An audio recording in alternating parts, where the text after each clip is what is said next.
Ya Allah, Ya Allah, Ya Allah, Ya Allah, Ya Allah, Ya Allah, Ya Allah. رسول علیہ السلام نے اپنی بیویوں کے ساتھ سلوک کیسا کیا، اپنی بیویوں کے ساتھ سلوک کیسا کیا؟ بہت مشہور سی حدیث پاک ہے، عید کا دن تھا۔ عید کے دن اس زمانے میں حبشی لوگ کچھ کھیل اور کرتب دکھانے کے لیے آتے تھے، جیسے کہ ہمارے یہاں لوگ بانا گھماتے ہیں، یا پہلے گھماتے تھے ابھی پتہ نہیں، پھر اس کے بعد کچھ کشتی کے وہ کرتب دکھاتے تھے، ابھی کا کیا حال ہے نہیں پتا۔ ابھی تو سب کی چھٹی ہو گئی، بانا بھی گیا، کشتیاں بھی گئی، ورزش بھی گئی، اب ساری جگہوں جو ہے وہ موبائل نے لے لیا ہے۔ اب موبائل سے فرصت ملے تو دوستوں کو ٹائم دیں، موبائل سے فرصت ملے تو بچوں کو ٹائم دیں، موبائل سے فرصت ملے تو بیوی کو ٹائم دے، موبائل موبائل موبائل۔ اب تو حالات یہ ہے کہ آدمی سامنے بیٹھا ہوتا ہے اور جناب موبائل ہی چیک کرتے رہتے ہیں۔ انسان کی اہمیت ختم ہو گئی، موبائل کی اہمیت بڑھ گئی۔ مولا کائنات نے فرمایا چیزیں استعمال کے لیے ہوتی ہے اور انسان محبت کے لیے ہوتا ہے۔ کائنات کا نظام میں بگاڑ اس وقت پیدا ہوتا ہے جب چیزوں سے محبت کی جاتی ہے اور انسان کا استعمال کیا جاتا ہے۔ لوگوں کا حال کیا ہو گیا ہے، لوگ قریب بیٹھنے والے بیٹھے ہوتے ہیں اور لوگ موبائل میں لگے ہوتے ہیں یا فون پر ہی بات کر رہے ہوتے ہیں، ایک دوسرے کی اہمیت نہیں جانتے۔ تو میرے آقا علیہ السلام کے دیوانوں، بہرحال بات دور نہ نکلے تو ہوا یہ کہ مدینہ منورہ میں عید کے دن حبشی لوگ آئے اور وہ کرتب دکھانے لگے، اپنے فن دکھانے لگے، کبھی اس نکڑ پر، کبھی اس چوراہے پر، کبھی اس قبیلے میں، کبھی اس قبیلے میں، اس طریقے سے ہونے لگا۔ عید کا دن تھا، عید کا دن خوشیوں کا دن تھا۔ میرے آقا علیہ الصلوۃ والتسلیم اپنی چہیتی بیوی ام المومنین اما جان عائشہ صدیقہ کے گھر میں جلوگر تھے۔ سرکار نے فرمایا عائشہ، حبشی لوگ کرتب دکھانے کے لیے آئے ہیں اور اپنے فن کا اظہار کر رہے ہیں، کیا تم اس کو دیکھنا چاہو گی، ان کے کھیل کو دیکھنا چاہو گی؟ ام المومنین نے فرمایا جی یا رسول اللہ، میں ضرور دیکھنا چاہوں گی۔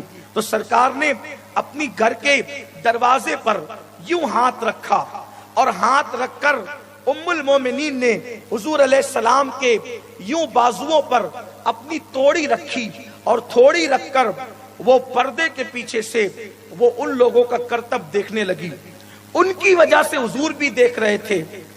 جب وہ حبشی لوگ کرتب دکھا رہے تھے تو سرکار نے ام المومنین سے کہا بس اب تمہارا جی بھر گیا؟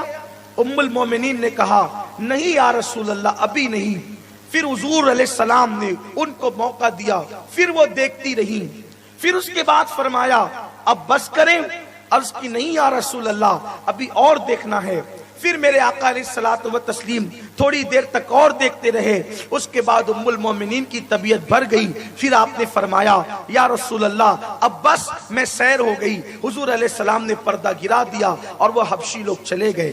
آپ غور فرمائیں، یہ محبتوں کا ماحول تھا۔ کیا آج ہمارے گھروں میں یہ محبتوں کا ماحول ہے؟ ہم کسی سے بھی فون پہ بات کرتے ہیں تو بچ جاتے ہیں، نرم ہو جاتے ہیں، لیکن گھر سے فون آتا ہے تو پتہ چل جاتا ہے کہ جناب اپنی بیوی سے بات کر رہے ہیں۔ تیوریاں چڑھ جاتی ہے، آواز اونچی ہو جاتی ہے، جبکہ قرآن کہتا ہے وَقُولُوا قَوْلًا سَدِيدًا، اللہ فرماتے ہیں میٹھی میٹھی بات کرو، سیدھی سیدھی بات کرو، پیاری پیاری بات کرو۔ یاد رکھنا جن کی زبانیں میٹھی نہیں ہو سکتی ان کے دل کیسے میٹھے ہو سکتے ہیں، جن کی زبانیں اچھی نہیں ہو سکتی ان کے دل کیسے اچھے ہو سکتے ہیں۔ فرمایا گیا ہر آدمی اپنی زبان کے پردے کے پیچھے میں چھپا ہوا ہے۔ انسان لباس کتنا اچھا پہنے، انسان جوتے کتنے اچھے پہنے، انسان خوبصورت کتنا ہی ہو، آنکھیں کتنی اچھی ہو، جب تک وہ زبان نہیں کھولتا اس کی حیثیت پتہ نہیں چلتی۔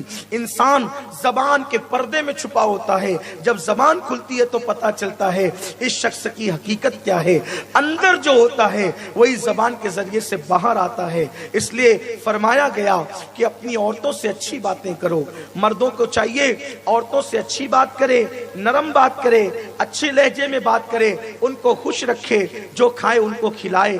جیسا لباس پہنے اسی قیمت کا لباس اپنی بیویوں کو پہنائے، ان کے حقوق کا خیال رکھے۔ میرے آقا علیہ السلام فرماتے ہیں جو اپنی بیوی کے منہ میں حلال کا ایک لقمہ ڈالتا ہے اللہ تعالیٰ اس کے گناہوں کی اس مغفرت اسی وقت